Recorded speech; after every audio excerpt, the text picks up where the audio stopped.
Today, we've got a breaking, tragic story. The shooting and death of conservative activist Charlie Kirk at Utah Valley University. Before we begin, smash that like button, subscribe if you haven't already, and ring that notification bell so you don't miss my updates. Drop your thoughts in the comments. I want to hear what you think. #Charlie Kirk, #Utah shooting, #political violence. Overview: what happened? On September 10, 2025, Charlie Kirk was speaking at an outdoor event on the campus of Utah Valley University, UVU, in Orem, Utah. This was the first stop of his American comeback tour with Turning Point USA. The event was set up in a prove me wrong style, questions from the audience, debates, interaction. A crowd of about 3,000 people was gathered. Roughly 20 minutes after the event started, around noon local time, during a quanda about mass shootings and specifically about transgender involvement in mass shootings, a gunshot rang out. Kirk had just answered a question and was responding about counting mass shootings, gang versus non-gang violence, when he was shot in the neck. Wikipedia +3, Al Jazeera +3, Axios +3, Readers +3. Where the shot came from. According to multiple reports, the shot was fired from a building roughly 200 yards, or ~180-200 m, away from Kirk's speaking platform. It appears to have come from the roof or upper portion of the Low C Center on the UVU campus. The outcome for Kirk: the shot struck him in the neck, blood was visible, he fell, and chaos ensued. People in the audience ducked, fled. He was taken to hospital. Authorities later confirmed he had died from the gunshot. Others injured. No other injuries were reported. Al Jazeera +1, Reuters +1, Axios +1. Investigation and response: suspect status. Initially there were reports of someone being in custody. However, that person was later released and, as of now, no suspect has been confirmed in custody. The shooter remains at large. Law enforcement involvement, local campus police, UVU authorities, Utah Department of Public Safety, FBI, ATF, are all part of the investigation. Campus status: UVU was closed following the incident and will remain closed for several days. Authorities say there is no ongoing threat as of now. Axios +1, Wikipedia +2, Reuters +2, Axios +1. Broader implications and analysis. This is not just a tragic event in isolation. There are bigger themes, patterns, and political implications worth discussing. Here's what I see: political violence and polarization. The shooting of a prominent political activist during a public event raises serious questions about how polarized and volatile political discourse has become in the U.S. Multiple figures across the political spectrum have condemned this incident. Free speech versus security. Kirk's event was meant to foster debate, but the practical risks of holding large, confrontational political gatherings are increasingly being tested. Security measures were in place, campus police plus private security, but clearly someone was able to fire a long-distance shot. That suggests potential gaps in venue layout, bullet path risk, crowd protection, gun violence regulation debate.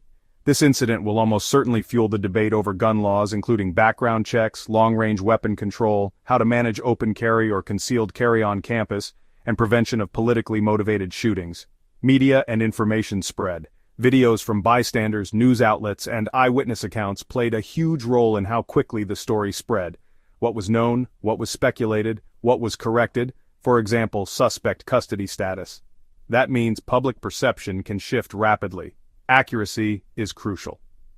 Potential for escalation retaliation.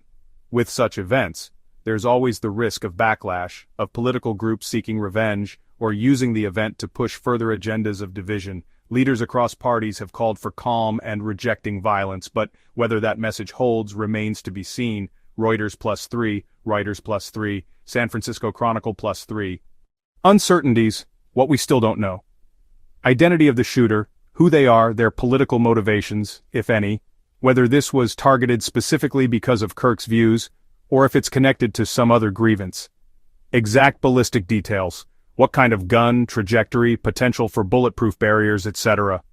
We know shot came from a rooftop approximately 200 yards away, but specifics of how it penetrated defenses, etc., are unclear. What security measures were in place beyond campus police, metal detectors, bag checks, areas restricted? Could more prep have prevented this? Impact on future events. Will universities restrict similar gatherings? Will activists adjust their touring, public debate formats? Axios +2, Wikipedia +2. What happens next? Investigation continues. Law enforcement will follow every lead. Witness statements, video, forensics from the bullet, guns trafficking or weapon history. Political fallout, responses from leaders, how this is used in campaigns, debates over speech safety, regulation, public reaction, protests, vigils, increased demands for safety around public events, media coverage, correction of early mistakes like misreporting someone being arrested when they weren't, pushing for verified info. My take, conclusion.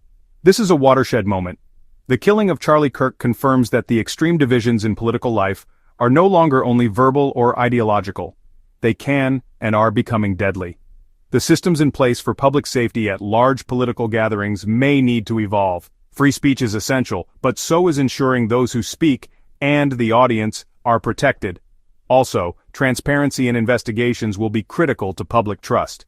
If people see conflicting reports, retractions, ambiguity that can fuel conspiracy theories and deepen mistrust. Finally, this event underscores that violence as a tool in political struggle is spreading. If it's not openly condemned across lines, and if policy doesn't respond intelligently, we risk sliding into cycles of retaliation. If you made it this far, thanks for watching.